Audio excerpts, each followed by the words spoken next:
Apa sih itu e-commerce? Pernah kan Anda berbelanja online? Perdagangan di zaman sekarang tidak berpusat pada pasar, swalayan, plaza, mall, ataupun tempat-tempat perbelanjaan lainnya. Zaman sekarang, orang biasanya berbelanja lewat internet atau online melalui situs e-commerce. Apa itu e-commerce? E-commerce atau perdagangan elektronik adalah kegiatan jual beli barang atau jasa atau transmisi dana atau data melalui jaringan elektronik, terutama internet. Namun kini e-commerce telah mengalami berbagai macam perkembangan, mulai dari fungsi sampai jenis-jenis e-commerce yang berbagai macam. Setidaknya ada 7 jenis dasar e-commerce atau bentuk bisnis e-commerce dengan karakteristik berbeda. Business to business, business to consumer, consumer to consumer, consumer to business, business to administration or business to government, consumer to administration, consumer to government, online to offline. 1. Business to business or B2B. B2B adalah singkatan dari business to business, yang artinya jika produk atau jasa dijual dari satu perusahaan ke perusahaan lain. Contoh e-commerce B2B or business to business Indonesia yang mungkin Anda kenal adalah indotrading.com, Kawan Lama, Indonetwork, dan Nbiz. Bisnis tersebut memiliki platform e-commerce yang khusus menyasar perusahaan dan bekerja dalam lingkungan tertutup. 2. Business to consumer or B2C. B2C adalah singkatan dari business to consumer, yang artinya jika produk atau jasa dijual dari perusahaan ke pembeli atau konsumen. Business to consumer layaknya toko retail yang memiliki produk eceran untuk dijual dan gudang untuk stok barang. Yang membedakannya dengan toko retail biasa adalah proses transaksi ini dilakukan secara online. Beberapa perusahaan di Indonesia yang menerapkan e-commerce tipe ini adalah Bineka dan Beribenka. 3. Consumer to consumer or C2C.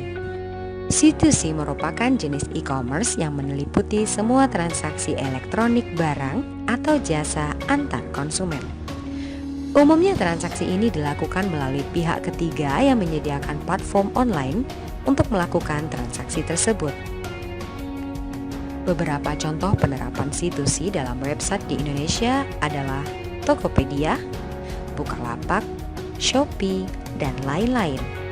Di sana penjual diperbolehkan langsung berjualan barang melalui website ke pembeli. E-commerce berfungsi sebagai perantara. 4.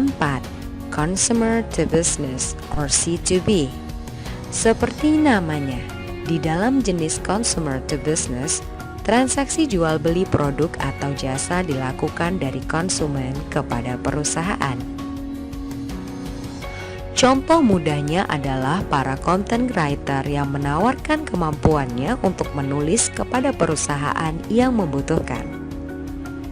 Situs e-commerce pengadopsi jenis C2B yang populer adalah freelancer.com, Upwork, iStock, dan lain-lain.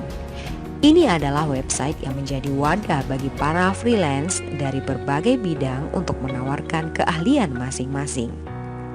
Pada website ini, perusahaan akan menyebutkan kebutuhan mereka, memberikan kualifikasi yang diperlukan dan upah yang disediakan.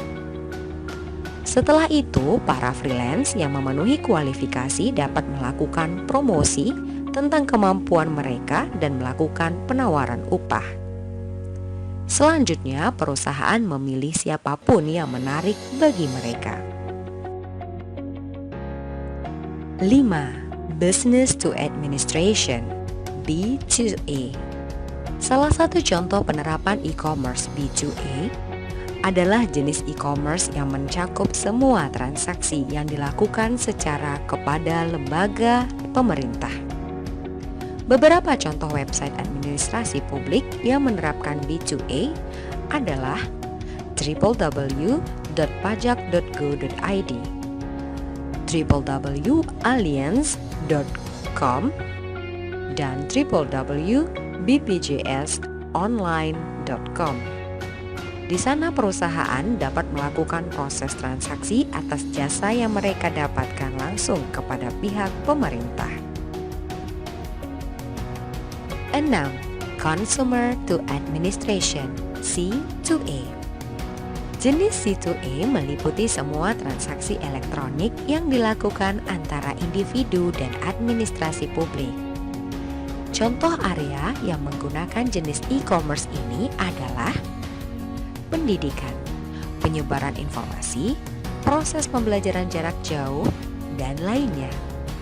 Jam sostek, penyebaran informasi, pembayaran, dan lainnya. Pajak, pengajuan pajak, bayaran pajak, dan lainnya. Kesehatan, janji pertemuan, informasi mengenai penyakit, pembayaran layanan, dan lainnya. 7. Online to Offline O2O. O2O adalah jenis e-commerce yang menarik pelanggan dari saluran online ke offline. Pihak produsen akan melakukan promosi, menemukan konsumen, menarik konsumen, serta meningkatkan kesadaran mereka terhadap produk dan layanan melalui jaringan online,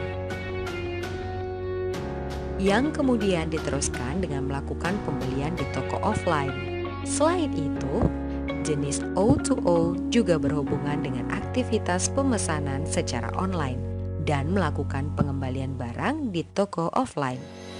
Jenis ini banyak digunakan pada sektor transportasi seperti Gojek dan Grab, serta akomodasi seperti Airbnb, Airy, dan lain sebagainya. Kelebihan e-commerce: produk dan layanan bervariasi, sehingga memungkinkan Anda untuk membuat pilihan secara luas, memperoleh informasi yang dibutuhkan dan membandingkan penawaran dari semua pemasok atau pihak penyedia barang atau jasa terlepas dari lokasi mereka. Mempersingkat rantai distribusi dengan memungkinkan jalannya interaksi dengan konsumen akhir. E-commerce memperpendek rantai distribusi produk atau bahkan justru menghilangkannya. Pembayaran lebih mudah. Selain itu, dengan berkembangnya sistem pembayaran yang ada saat ini sangat memudahkan transaksi e-commerce. Brand lebih dekat dengan konsumen.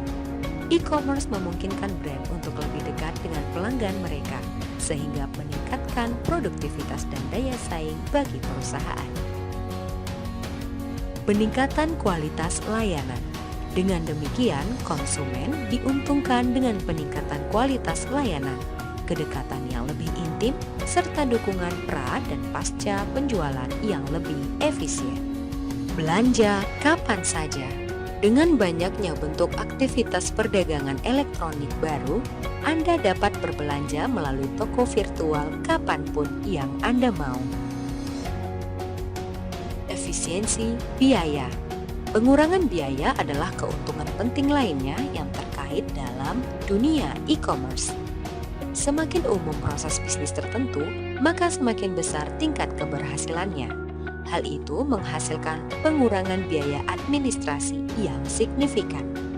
Kekurangan e-commerce. Beberapa kelemahan utama dari e-commerce adalah ketergantungan yang sangat kuat pada teknologi informasi dan komunikasi. Kurangnya undang-undang yang memadai untuk mengatur kegiatan e-commerce, baik nasional maupun internasional. Budaya pasar yang menolak perdagangan elektronik atau pelanggan tidak bisa menyentuh atau mencoba produk. hilangnya privasi, cakupan wilayah, serta identitas dan perekonomian negara. Rawannya melakukan transaksi bisnis online. Warna dan kualitas produk yang dijual belum tentu sama antara foto yang ditampilkan di website dengan produk asli.